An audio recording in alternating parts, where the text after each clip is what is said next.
Sandy here. Welcome back to the channel. So today I am playing with some fun Brutus Monroe products. I do have the pumpkin spice paper collection. I have a couple of Chroma Glazes. Now I chose copper and sherbet. I have the Shine Like a Star stamp. It says or like a diamond, your choice. I have a photo of me showing off a nice clear wall. And then I have this stencil. Now this is the chunky stencil, which is meant to go with chunky glitter glazes, but we're going to use some Chroma Glazes. And of course, my background is going to be some khaki cardstock. So let's see what I can do. All right, guys, so I am using the Chunky Star stencil, and this is a thicker opening stencil. It's actually really awesome for the chunky glitter glaze that Brutus Monroe has now. And if you haven't seen a video where I've done chunky glitter glaze yet, it's awesome. It is just as fabulous as regular glitter glaze, but it has big, thick, chunky glitter in it. But I like the fact that these are big open stars, so I'm doing them straight up and down with the copper Chroma Glaze.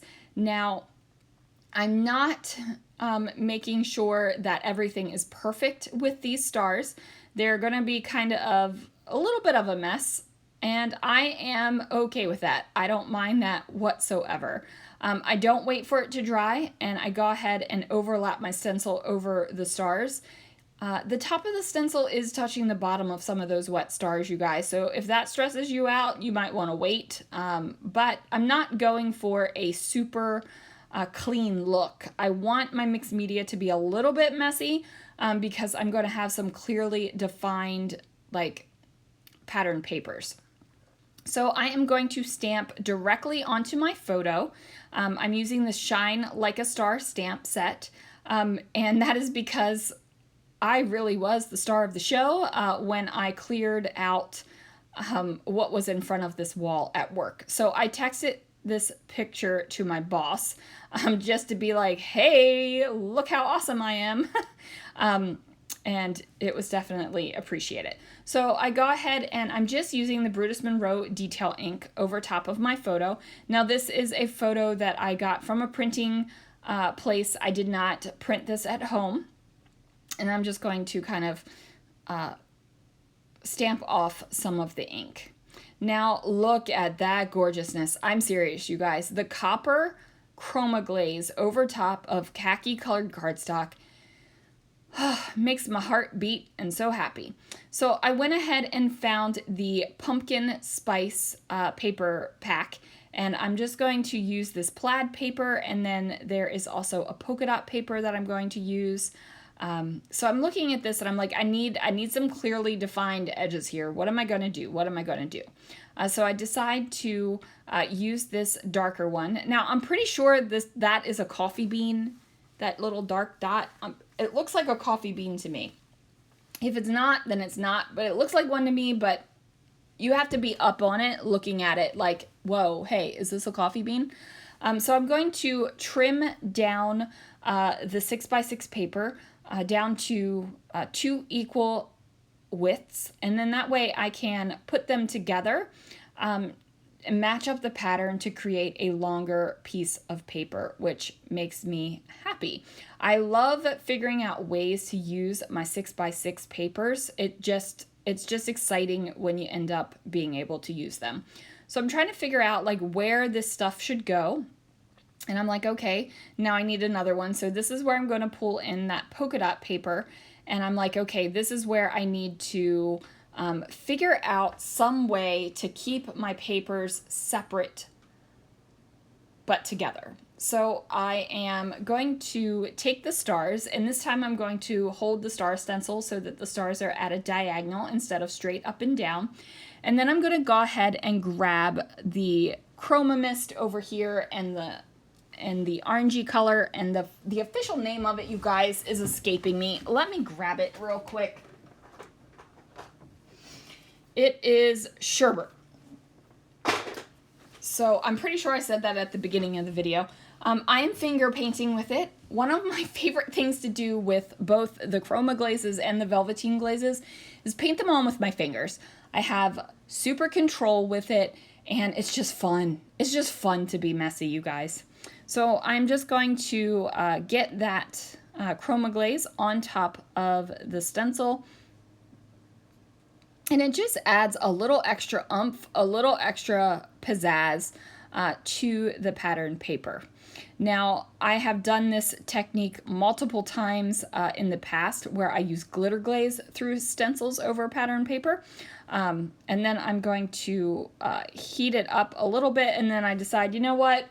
I'm just going to put this off to the side and let it dry. It's not super thick, and I've got other stuff I can be doing. Maybe I don't want to mess around with the heat tool all night long. So I put that off to the side, and now I am going to figure out what I am doing. So I'm going to get this cleared out of the way. Now that black thing that I was using is a mixed media mat. I love that sucker. It does help keep my table mat super clean. Unlike my fingers where I just smudged the shine like a star on my photo. So did I ruin it? No, I am just going to use a photo wipe. It's basically like a lens cleansing cloth, and I just wipe it off, and I am going to re-stamp because I wasn't paying attention and I smeared it. I should have paid attention. Now it will dry, but I am, you know, you are stamping on a photo surface, so it needs the extra time to dry because that ink is not going to be absorbed into the photo like it would if I would have stamped on paper, and it would have absorbed into the fibers of the paper. So now I am just going to make sure that all of my papers are going to have this black background. And one of the things I do enjoy about matting everything on the black background is that it gives it a good pop. Like it's a good pop.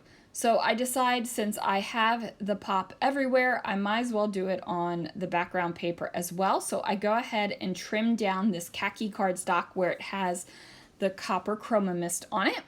And then, you know, it is a little bit buckled. You put a wet medium on a piece of paper, it dried, it buckles a little bit. Now, don't stress out about that, you guys. Like, just don't.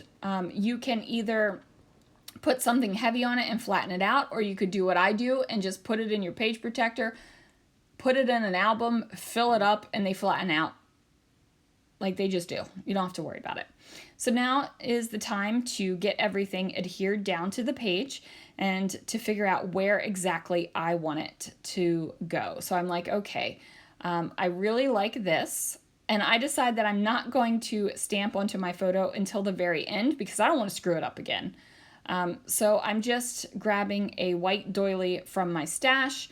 I'm going to go ahead and place all of my pattern papers and my photos down. And I'm just trying to get the placement right. Like, where does it look cool? Like, where does it look pleasing to my eye? And ultimately, that's where I like it. There is a little bit of a black residue on my photo from where I wiped off the original ink, but that's okay.